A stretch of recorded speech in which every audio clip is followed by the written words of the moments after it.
Hello, smart, successful lady bosses. This is Chanel, profit strategist with Radiant Living Biz, and I'm coming on today because I feel inspired to tell my story, how I overcame major obstacles through entrepreneurship. So this is going to be the long version. I've told segments of my story in the past on social media or live stream or at events, but I feel inspired to share it again. Many of you are newer to me. I'm building my audience, so I feel inspired today to share it. So let me go ahead and invite a few of you here with me. I want to encourage you, if you are,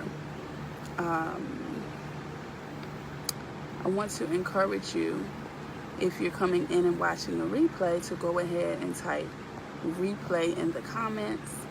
And Pumpkin Pie is taking a nap, so I plan to just take my good old sweet time today and share this. So welcome Leah.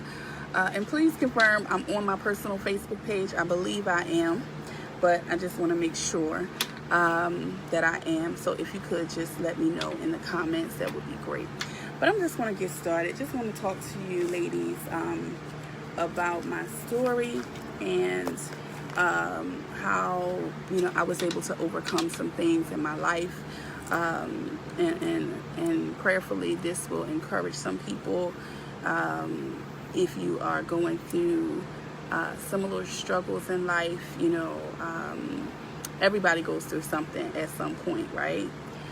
So I want to just share this to let you know, when you see the woman that I am today, when you see the successes that I've been able to accomplish, when you see me confidently showing up for my business, welcome Whitney, when you see me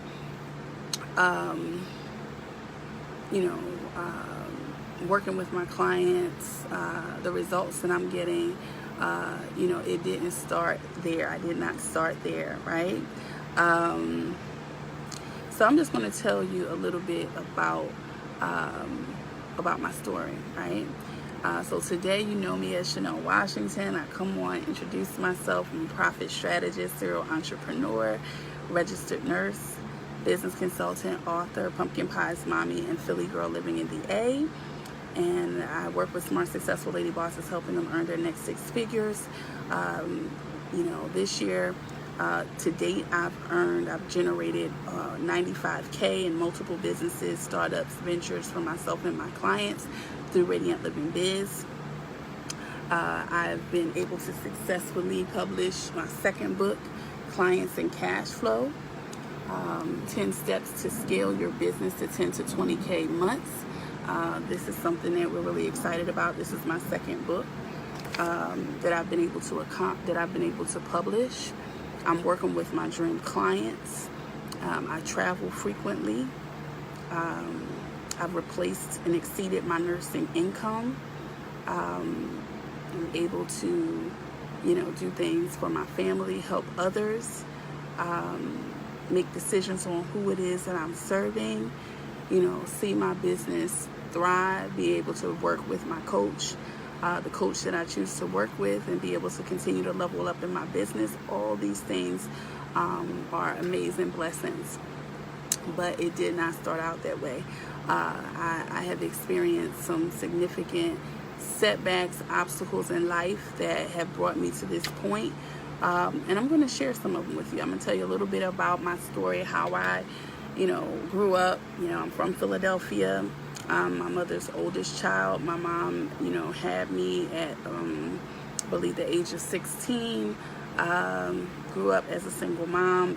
My father was, present, but not present, was not participating in my life, even though he lived right in the local, area.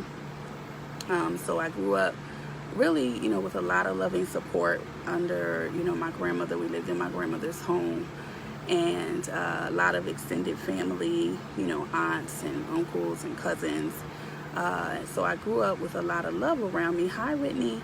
Grew up with a lot of love around me in the early days, growing up in Philadelphia. But once my mother kind of went off on her own, outside of my grandmother's roof, because who wouldn't want to do that, right? Once she did that, things became a lot harder for us, financially. I just remember, just a lot of struggling, a lot of moving, a lot of, struggling to keep utilities on, not always being able to get everything that maybe everything that I wanted. I'm not going to say, sometimes what I needed, I had to wait for sometimes, right? And definitely not a lot of things that I wanted. And, so growing up like that with a lot of lack, what I consider just a lot of lack around me, I was just very anxious to be able to turn some of that around for myself. I knew I wanted a different life when it came to, finances, right? So fortunately enough, my mom was working at Temple University, and one of her benefits was tuition reimbursement. So once I graduated from high school, Temple University was one of the universities that I applied to. I got accepted, contingent upon me completing some, I don't even remember what it was like, some kind of remedial math and English, right? And that was even a funny thing, because I remember getting that letter thinking that they were like saying I was slow, or like I was highly offended that I got this letter that I had to take some classes before starting, because I was not, prepared for, university work. I just was very, very offended by that. Still remember my mom was just like, girl, if you don't shake it off and go, and come to find out, like, half of the people from public school systems and a lot of, people of color were in these classes in the summer, right? So we did that. Hey, Tina, we did that, and went on in, to college, began to take our courses. And when I was there, I just remember being very determined to take this opportunity and make the most of it. Like, I was going to come and get what I came for. I was a nursing major, and applied. Those that are nurses, applied to the nursing program. I got accepted to Temple, and I got accepted to Tuskegee School of Nursing. I believe those were the two that I applied to. And I went to visit Tuskegee. I wanted to get away from Philadelphia so bad. Hey, Connie, wanted to get away so bad, right? But I realized that financially, it looked like I better keep myself right in Philadelphia, because I just didn't have a support system to get to clinical and everything. In Tuskegee, they were talking about having to drive to different places, and I just knew I did not have that financial backing to be able to do that. So I stayed at Temple University and did very well in my programs. Ended up graduating at the top of my class. Top student academic and clinical performance, and Sigma Theta Tau International Honor Society.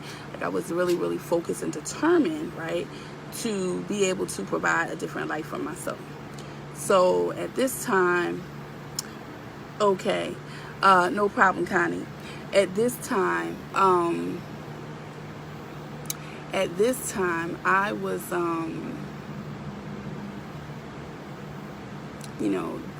thinking about, I had a chance to travel to Atlanta when I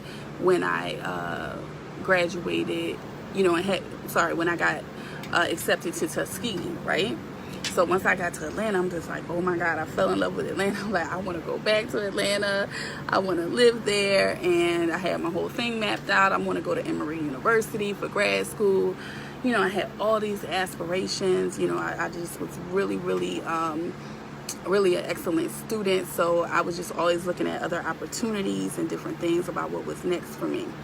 So during this time, I was, dating, ended up in a relationship with, a young man at the time, and things went, pretty fast, pretty quickly. And next thing you know, I was engaged to be married and got married fairly quickly, okay? Got married fairly quickly as soon as I graduated. So I graduated 98 and I got married. I got married that same summer. To this individual. Did not know him that long at all, right? And I got married. So you may say, well, you know, what in the heck would possess you, right, to get married to somebody, you know, that you really barely knew, right?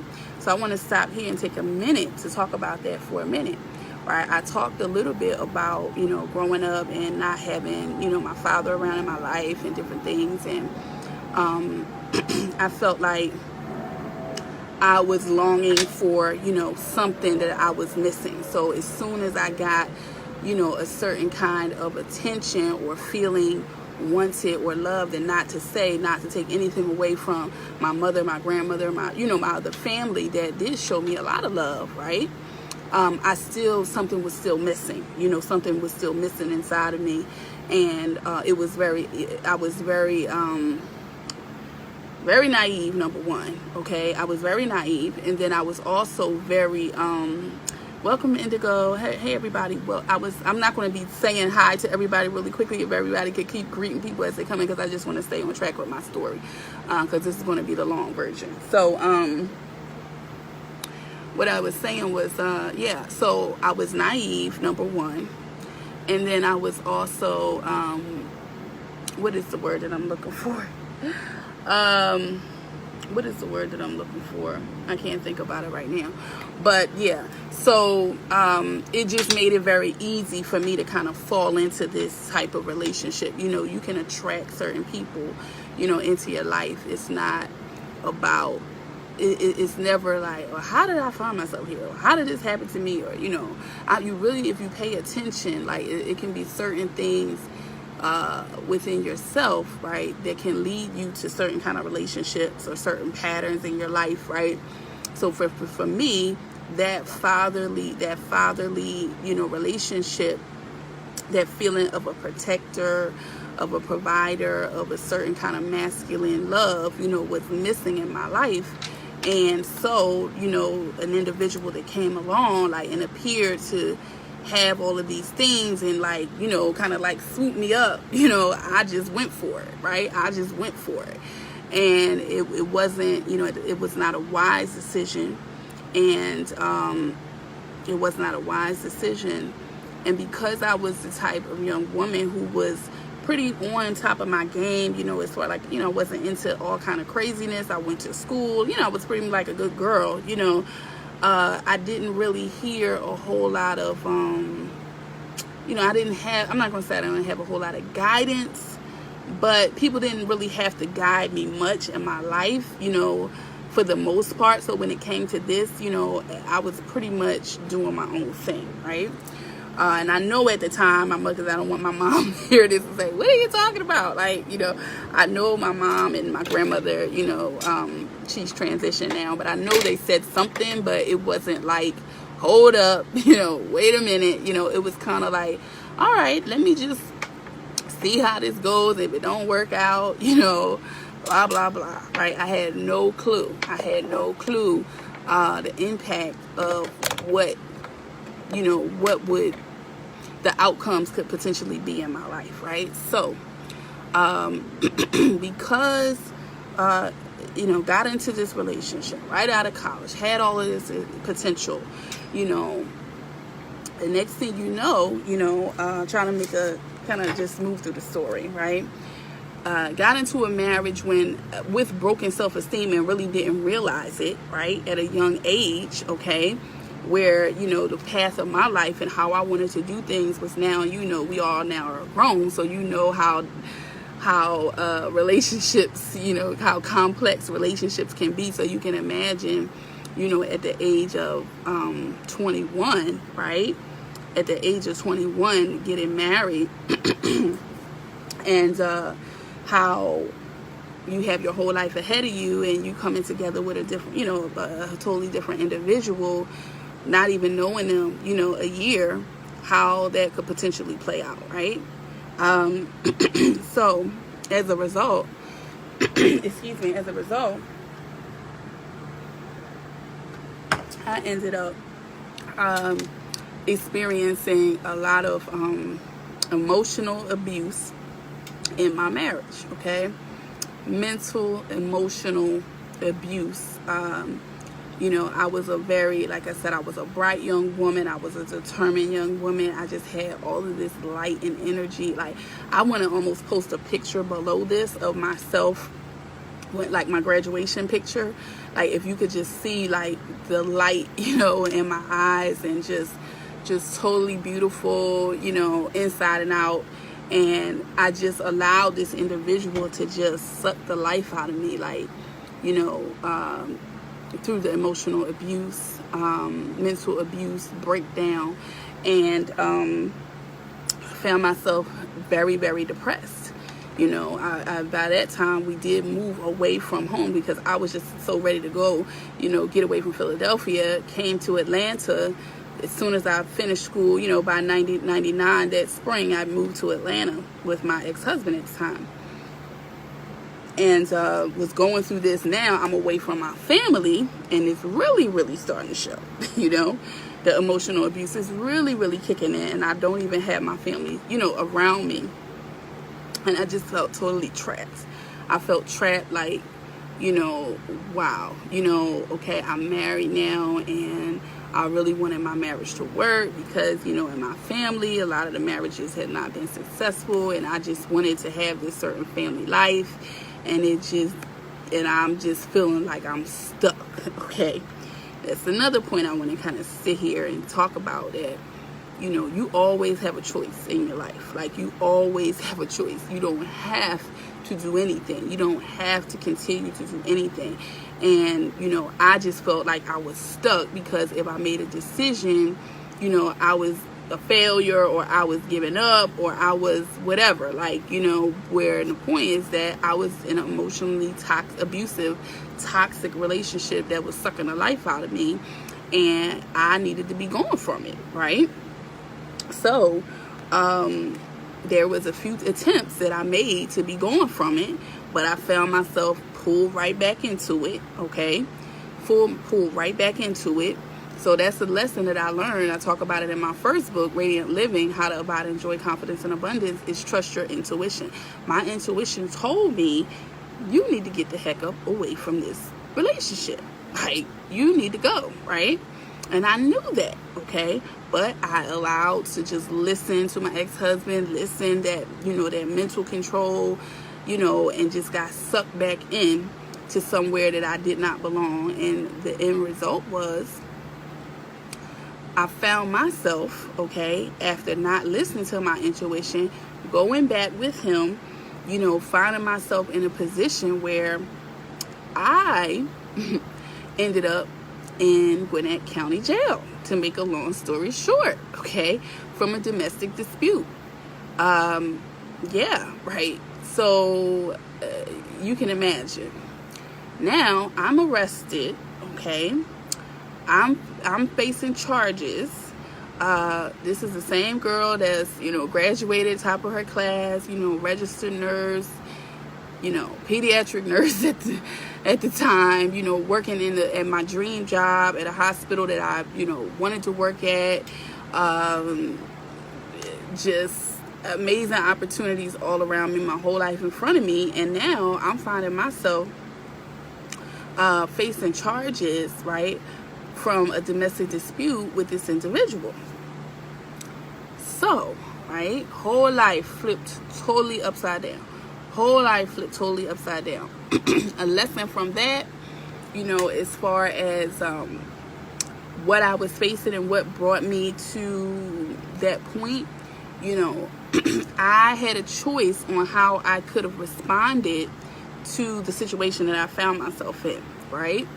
And I didn't make a smart choice. I made an emotionally reactive choice that resulted in me being arrested. So I take full accountability, right, for where I found myself in my life that ended up impacting, right, my future. Okay, I can sit and say, oh, he did this, he did that, he did this, he did that, right?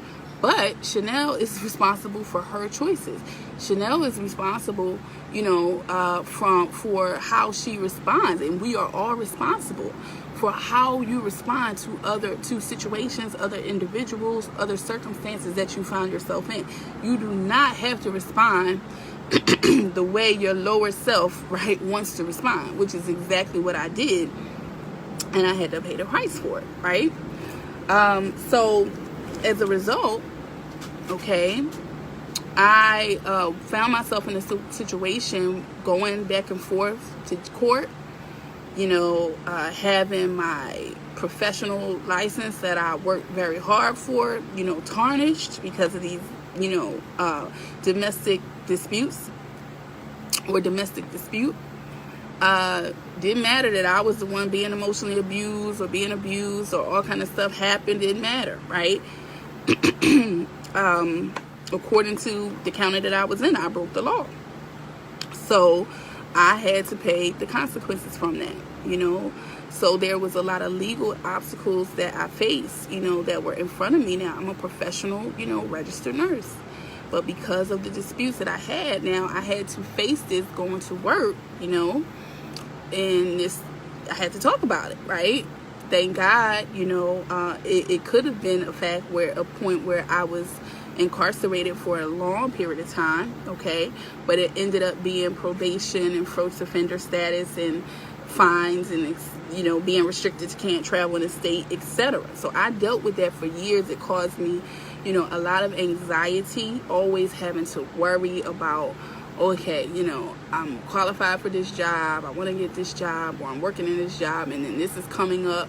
I got to talk about this at an interview. I got to write this down on the application, blah, blah, blah, blah, blah, right? So from that experience, those experiences, I made a decision to take control of my life. I made a decision to take control of my life, and entrepreneurship was the way that I did that, because I said, listen, although I have these tarnishes and setbacks or whatever, right, that if I've experienced, right, I'm going to take a path where nobody can put any barrier, nobody can have any say on how I earn money, what I do, how I do it, etc., right? And for me, entrepreneurship was that path. So I, at the time, had already planted some seeds in my first business, Indigo Fair Beauty, okay? And I began to put a lot more effort and attention into that business. Excuse me. So I went from, making my first batches of body butters, bath salts, aromatherapy soaps, selling them at craft shows, selling them at church events, to, going to national expos, exhibiting my products, starting my website, marketing online, to going back to Philadelphia, opening a brick and mortar space where I offer natural hair and skin services and my products. It was called the Indigo Fair Natural Hair and Skin Studio. I had the best time of my life during that time. Maybe other than like right now recently, but for business, I was working, but I didn't feel like I was working, attracted amazing, loyal clients, was able to get press, national press, was able to get, international wholesale accounts in my business. Again, because I made a decision, right, to create my radiant life in business. And I made a decision to pursue entrepreneurship. And it was the best thing I ever did, because it allowed me to take my mind off of the things that I could have saw as, just victim. I'm a victim. This happened to me, poor me. I, was just an innocent, victim of blah, blah, blah, blah, blah, right? But instead, I took responsibility for my choices. I talked to you earlier about, the fact that,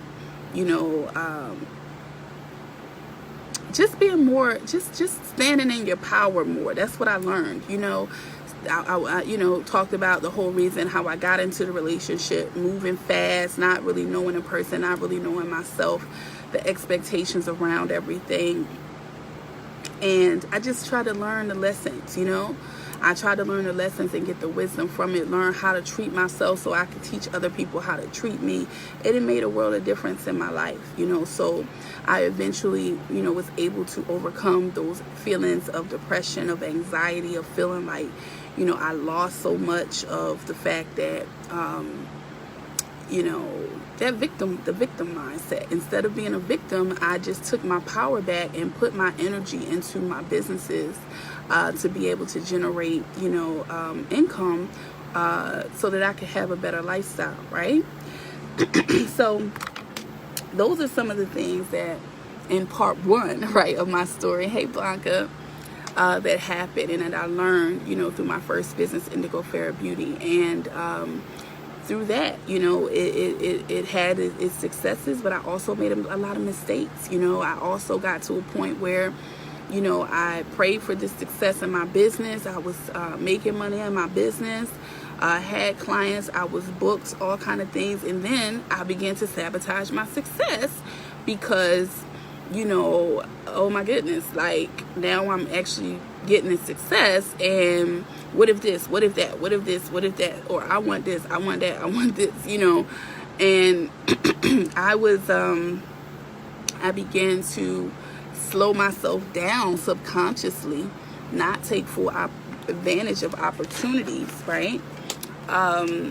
Subconsciously,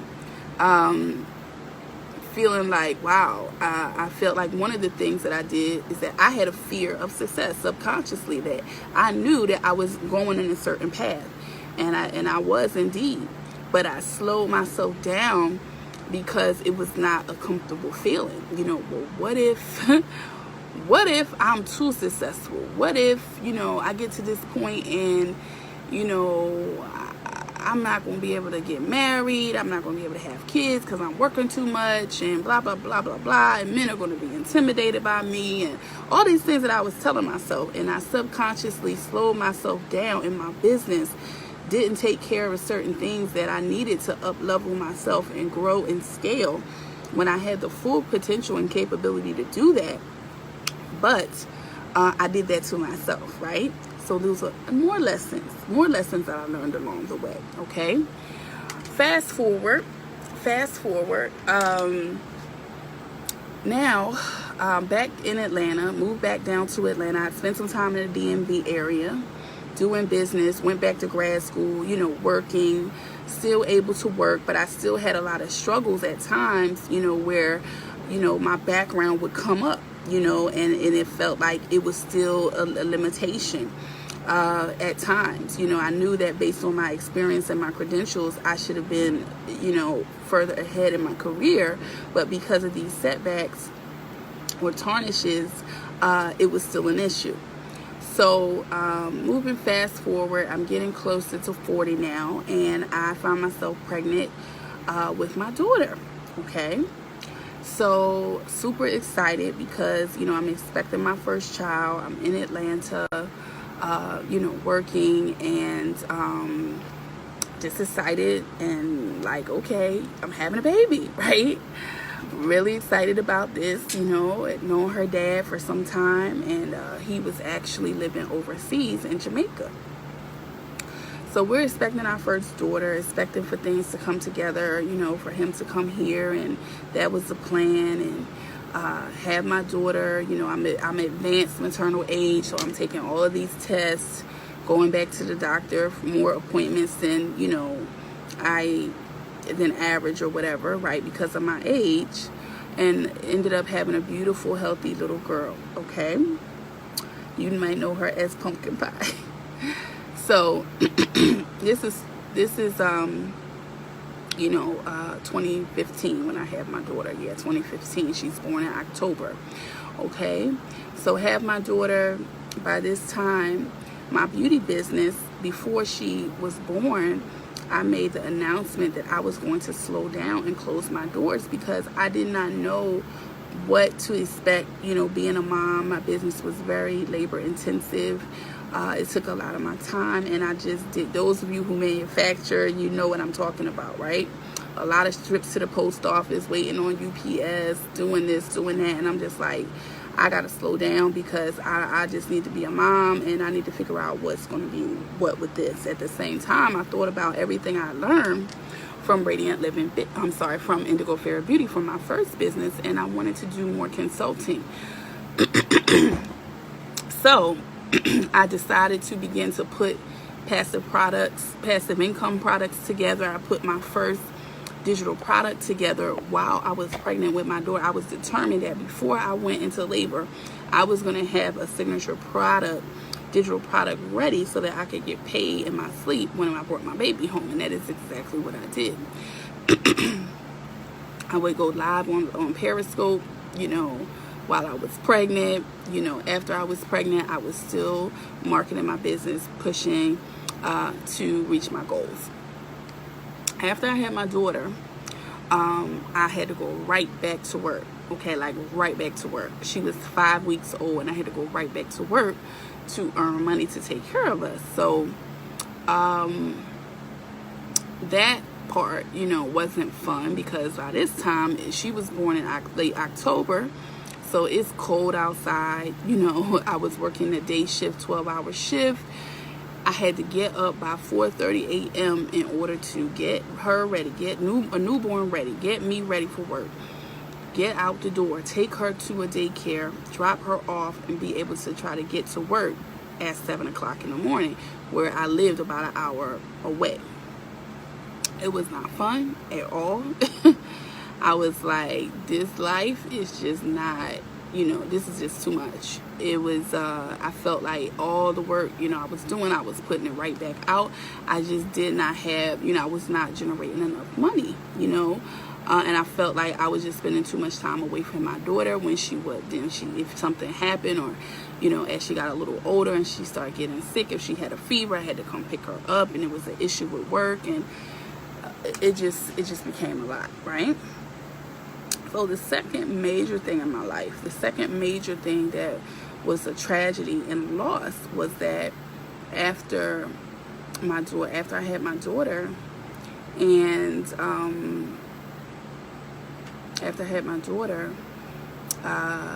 she's healthy, everything's good. Her dad and I are communicating, looking forward to getting, being able to bring her to Jamaica to visit.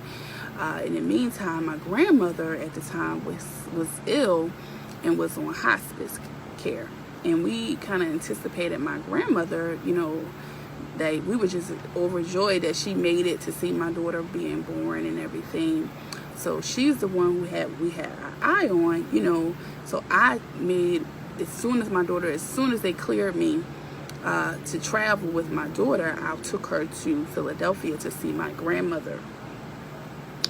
And that was a beautiful trip. That was a beautiful experience and everything. But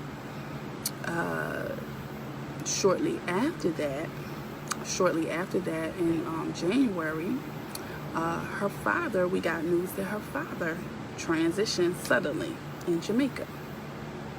So, as you can imagine, the devastation of hearing that news with a 3-month-old baby, that her father passed away. So I had to continue going. I had to continue to work. I had to continue to hold myself together to be able to take care of my daughter, because who else was going to take care of her, So it was just looking back on the time, So again, another lesson, those of you who are experiencing a grief, a loss, it does get better. It does get better. It was the most painful experience, It was the most painful thing. But I just knew, like, when I heard the news, I was breastfeeding my daughter. I got up at night to breastfeed her about 1-something in the morning, and I got the messages were coming, trying to call me, and I was missing it. I don't know. My phone was off or whatever. I don't know, but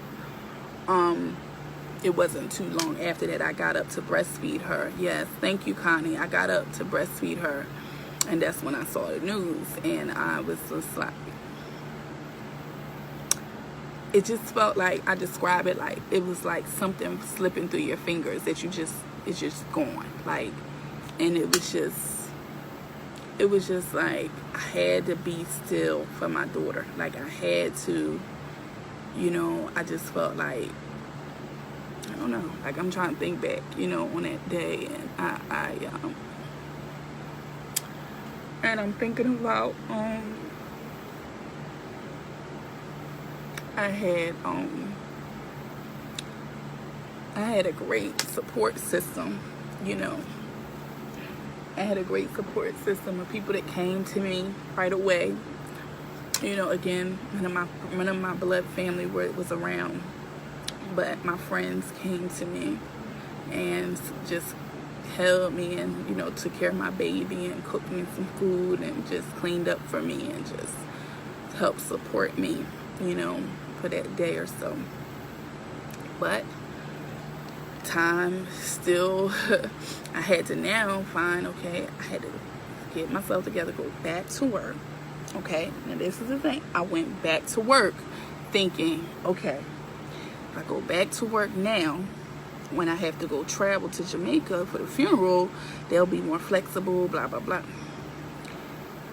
Child, it was like, I'm thinking, okay, I'm gonna just go. I'm trying to hold myself together at work. They were so supportive. They would help me if I needed a moment to like go outside and get myself together. They would help me, you know, at work to keep taking care of my patients. And, you know, I thank everybody that did that for me. And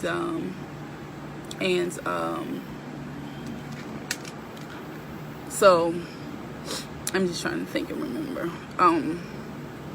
So during that time, I remember, thinking like, okay, if I can just do this and deal with this with work, you know, trying to finagle so I can be able to travel and still whatever the time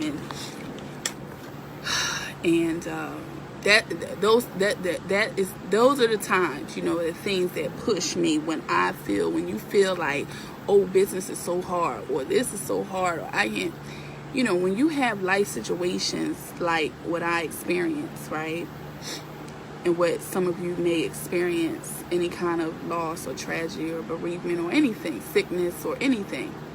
And you got to consider a job's terms, policies, what they allow you to do, not allow you to do. Like the fact that I had to make a choice. Why? Because I didn't have enough money, right?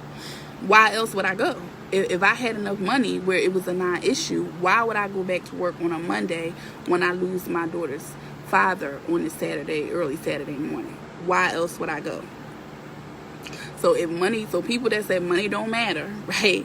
If money didn't matter, why would I go back to work, okay? When I lost my daughter's father on a Saturday morning, you know, and I have to go back to work and I got to go back to work on Monday and make that choice. Who wants to make that choice, right? So increasing your income, you know, having more money, it's about freedom. It's about choices. That's what it's about for me. Because I had to make choices that when I made these choices thinking that I'm doing it for the job, I'm going to keep pushing it through, I'm going to keep doing this, I'm going to keep doing that. They still ended up doing what jobs do, right? Putting themselves first or doing whatever. When it was time, I ended up actually going PRN. I think when I came back or something, because something happened with her daycare and I didn't have the same child care provider. And the money that I had in, whatever kind of money, PTO time I had, they said I didn't give them enough notice, so my PTO money was gone, right? I'm just like, what? Like, PTO money gone because I didn't give them enough notice. So it's like, you know what? Okay. Okay. Those are the kind of things, okay? You wonder what pushes me to do what I do, right? To get the kind of results that I get for myself and my clients. Why I push through feeling uncomfortable, whatever, right, is because of not having control of things like that. When I'm thinking, okay, if I do this for them, they'll be flexible. It doesn't work like that all the time. It doesn't work like that. When you are under somebody else's control, it's just that you're an employee, and that's what you sign up for. It's not about you. It's about you meeting their needs for their business, and you got to go by their rules. So if you want to go by your own rules, you have to put the work in to be able to do that, right? So you can imagine, right? These are the things that I've experienced, the two major things in my life, right, that I've experienced that made me say, you know what? I got to get this on my own. I want to be in control, and I want to be able to use my skills, experience, right, etc. When I want to work, I want to work. For me, I don't want nobody telling me you can't work, this, that, and the other, right? When I want to be there for my child and my family, I want to be there for my child and my family. If I feel like I need a break, I want to take a break, right? I want to be able to determine what I pay myself and say, you know what, if I work more, if I work hard, if I want more, I'm going to work for it. I'm willing to give more in exchange if I want more. If I want to give myself a raise, I'm going to give myself a raise because I'm going to put out more. It doesn't necessarily work like that when you're an employee. You can put out more, you can do whatever, but it's up to them, right? They're the one that's making that choice. So,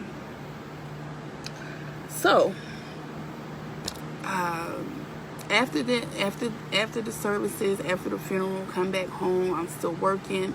At this time, I'm working agency shifts. I'm getting a couple of contracts. Contracts come, then the contracts do get, maybe they get renewed right away, maybe they don't get renewed right away. So I found myself again, money is tight, my car getting repossessed. I'm like, how am I working every day? How am I working every day and my car getting repossessed? Or how am I willing to work, you know what I mean, and my car's getting repossessed?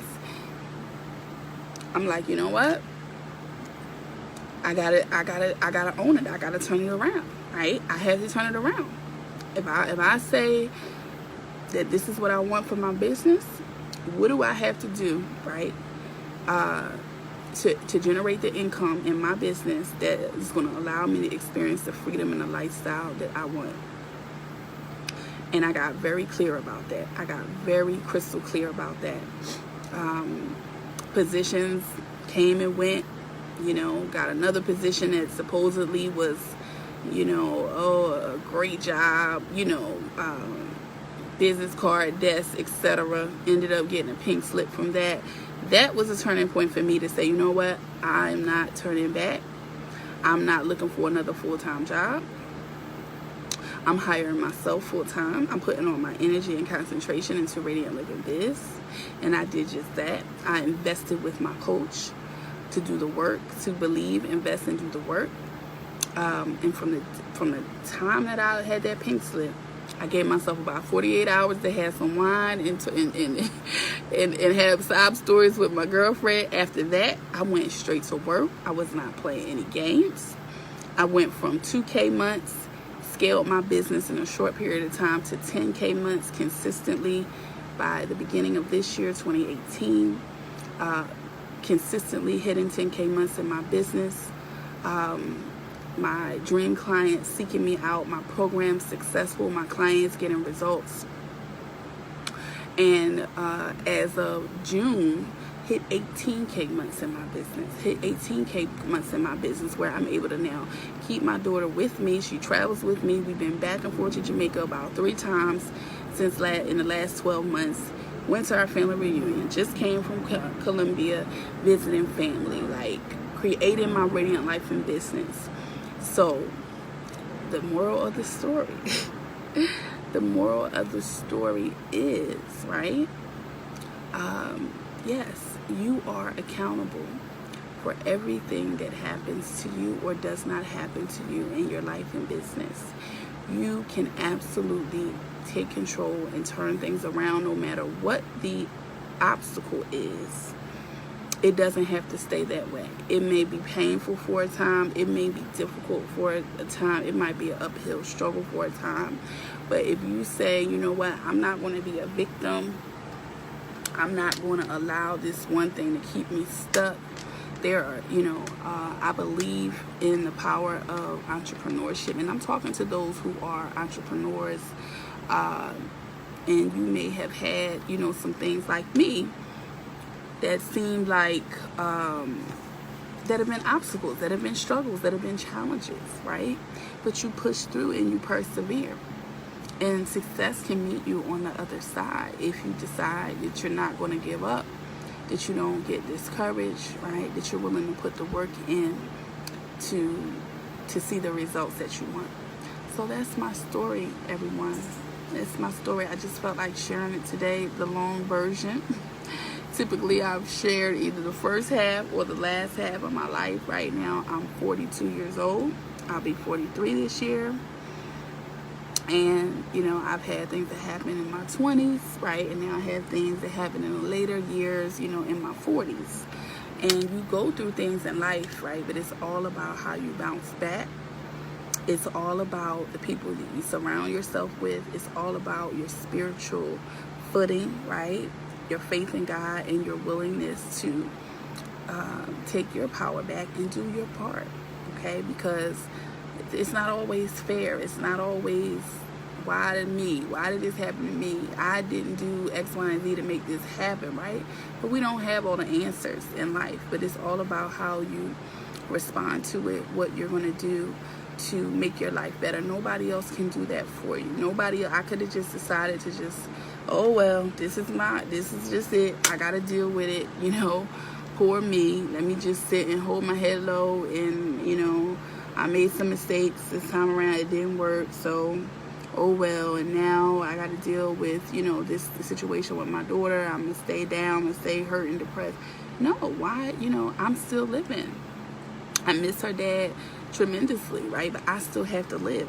Still have to live, and I have to live for her, right? And create a life for her. So, that's just my way. It helps me in my grief. It helps me in the things that have happened in the past. You can heal, you can move forward. So I just hope that somebody is encouraged from this story today. And if you have any comments, you want to post them below. If you have questions, post them below. If you want a signed copy of my new book, the link is here. I'd be happy to get one out to you. Make sure that make sure that when you post, when you order your book, if your business name is on PayPal only, that you give me your first name and make sure your shipping address is correct so that I can get your book out to you as soon as possible, okay? Please share this with someone else who could possibly benefit from this story. And it feels good to share it, to get it out. I tell long stories, and there's a lot of details that, sometimes it's a little challenging for me to get it all out, but I just wanted to share it with you today, and encourage somebody, that you can create your radiant life in business. There is no challenge, no setback, no difficulty, no hurt, no pain, no tragedy, no loss that you cannot overcome, that you cannot still move forward and thrive in the midst of all of that. So I give God thanks for just my life, and the lessons that I've learned, the ways I'm able to help other women. And maybe now you can understand a little bit more about me and where my strength comes from and how I'm able to do certain things that may seem, a little scary to some people. Everybody's life experience is different. But if I'm able to support you in any way, please don't hesitate to reach out or just share some comments below. All right. Take care, everybody. Thank you for listening. More radiance.